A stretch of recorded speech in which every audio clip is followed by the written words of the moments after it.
పవన్ కళ్యాణ్ ముఖ్యమంత్రిగా చూడాలని పరితపించే కాపు సంక్షేమ సేన వ్యవస్థాపక అధ్యక్షులు హరిరామ్ జోగయ్య, ఆయన ఈ మధ్య జనసేన వాళ్ళందరూ జోగయ్య కాదు జోరీగయ్య అంటున్నారు సార్. ఎందుకంటే పవన్ కళ్యాణ్కి ఎప్పుడు లెటర్స్ రాస్తూ ఉన్నారు అని చెప్పేసి. ఆయన రీసెంట్గా రాసిన ఒక లెటర్, జనసేన మద్దతు లేకపోతే టీడీపీ అభ్యర్థులు గెలవలేరు కాబట్టి గౌరవప్రదమైన స్థాయిలో జనసేనకి టికెట్లు ఇవ్వండి, అప్పుడే ఓట్ ట్రాన్స్ఫర్ అవుతుంది అని చెప్పి నిన్న కూడా ఒక లెటర్ రాశారు సార్. హరిరామ్ జోగయ్య జనసేన నాయకుడా కాదు సార్, మరి ఆ పార్టీకి సలహాదారుడా? ప్రశాంత్ కిషోర్ లాగా, సునీల్ కనుగోలు లాగా? అఫీషియల్గా కాదు సార్, అన్అఫీషియల్ కూడా కాదు. అఫీషియల్ కాదు, అన్అఫీషియల్గా సలహాదారుడా?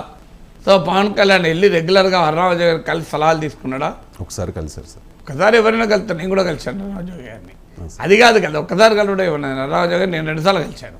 అంటే నాకు సలహాదారుడా హరిరామ్ జోగయ్య, నేను ఆయన సలహాలు తీసుకుంటున్నాను. సో అందువల్ల ఒక్కసారి 2 సార్లు కలవడం కాదు. మరి ఏ కెపాసిటీలో హరిరామ్ జోగయ్య రిపీటెడ్గా లెటర్ రాస్తున్నారు నాకు చెప్పండి. ఫస్ట్ ఆన్సర్ లేదు దానికి. రెండవది, మీరు ఒక స్టేట్మెంట్ ఇచ్చారు, పవన్ కళ్యాణ్ ముఖ్యమంత్రిగా కోరుతున్నాను. ఎవరు చెప్పారు అది? ఆయన చెప్పారు. ఆయన చెప్తే ఇప్పుడు అయిపోతుందా? ఇప్పుడు ఆయన పవన్ కళ్యాణ్ ముఖ్యమంత్రిగా చూడాలి అనుకుంటే మొదలు భీమవరంలో ఆయన ఎమ్మెల్యేగా గెలిపించడానికి హరిరామ్ జోగయ్య చేసిన కృషి ఎంత? పవన్ కళ్యాణ్ 2019లో భీమవరం గాజువాకలో పోటీ చేస్తే నాకు తెలియదు, మీరు చెప్పాలి. హరిరామ్ జోగయ్య ఎన్ని మీటింగ్లు అడ్రస్ చేశాడు? ఐ థింక్ వెళ్ళలేదు అనుకుంటా. మరి చర్చ ఎక్కడ సార్? పవన్ కళ్యాణ్ ముఖ్యమంత్రి చేయాలనుకున్న వ్యక్తి మొదలు ఆయన ఎమ్మెల్యేగా చేస్తాడు, కృషి చేయాలా వద్దా? ఇప్పుడు రేపు జనసేనకు ప్రచారం చేస్తాను హరిరామ్ జోగయ్య ప్రకటించాడా? లేదు సార్. మరి ఎందుకు సార్ ఈ లేఖల వల్ల? సో ఇప్పటివరకు ప్రకటించాడా? జనసేన అభ్యర్థుల గెలుపుకు తాను శాయశక్తిలా కృషి చేస్తాను అని ప్రకటించాడా? ఆయన ఆరోగ్యం సహకరించింది. సో అది ప్రచారం చేసడానికి నువ్వు ఫిజికల్గా వెళ్ళాల్సిన అవసరం లేదు కదా, ఆన్లైన్ మీటింగ్లు అడ్రస్ చేయొచ్చు. సో అందువల్ల కాపు సామాజిక వర్గం మొత్తానికి పిలిపించాడా? వీరంతా పవన్ కళ్యాణ్ వెనకాల సమీకృతం కండి అని ఆ పిలుపు అయితే ఇచ్చారు సార్. ఎప్పుడు ఇచ్చారు? గతంలో. సో గతంలో కాదు, ఇప్పుడు ఎలక్షన్ ఇప్పుడు కాదు సార్. గతంలో ఎన్నికలు జరగలే కదా, ఎన్నికలు జరుగుతున్నాయి ఇప్పుడు. సో కాపులంతా పవన్ కళ్యాణ్కి ఓటేయాలి అని పిలిపించారా? సో ఇవి ఏవీ లేకుండా రోజు పవన్ కళ్యాణ్ టీడీపీ జనసేన పొత్తుకు ఇదేమైనా ఉపయోగపడుతుందా? హరిరామ్ జోగయ్య లేఖలు టీడీపీ జనసేన పొత్తును ఉపయోగపడే లేఖలా ఇవి? ఆ లేఖల్లో ఉండే అంశాలు ఉపయోగపడతాయా? ఈ లేఖల్లో ఉన్న అంశాలు నాకు అర్థమైన మేరకు టీడీపీ జనసేన బంధాన్ని చెడగొట్టడానికి చేసేటువంటి కామెంట్స్ కదా ఇవి. అంటే మీరు బలాన్ని మించి సీట్లు తీసుకోవాలి, 2.5 ఏళ్ళు ముఖ్యమంత్రి తీసుకోవాలి, ఎడి తిరిగి జనసేన తెలుగుదేశం కలవకపోతే ఎవరికి లాభం? జగన్కి లాభం.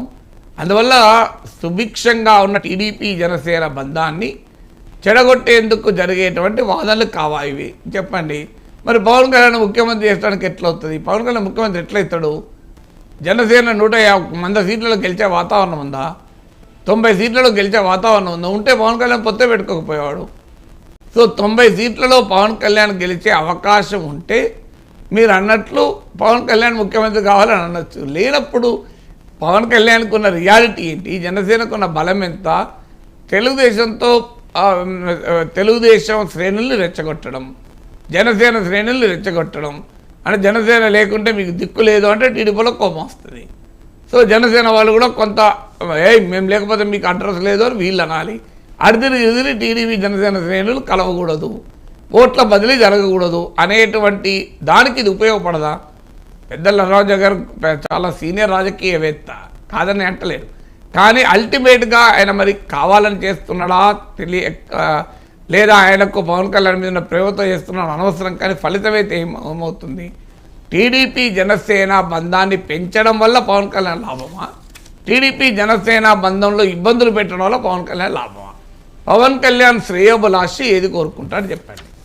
టీడీపీ జనసేన బంధం పెరగాలనే పవన్ కళ్యాణ్ శ్రేయోభిలాషి కోరుకుంటాడు కదా.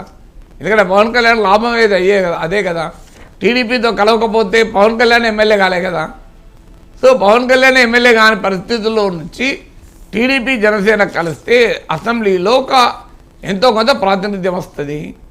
సో పవన్ కళ్యాణ్కు రాజకీయంగా అవకాశాలు పెరుగుతాయి. అది వదిలేసి లేని దాన్ని సృష్టించి ఆయన రేపొద్దున ఏదో ముఖ్యమంత్రి అవుతున్నట్లు, ముఖ్యమంత్రి అయ్యే వాతావరణం ఉన్నట్లు ఒక భ్రమ కలిగించి ఆ టీడీపీ జనసేన స్నేహాన్ని దెబ్బతీసే దానికి ఇది ఉపయోగపడేది. Right sir. అంటే ఇండైరెక్ట్గా ఇది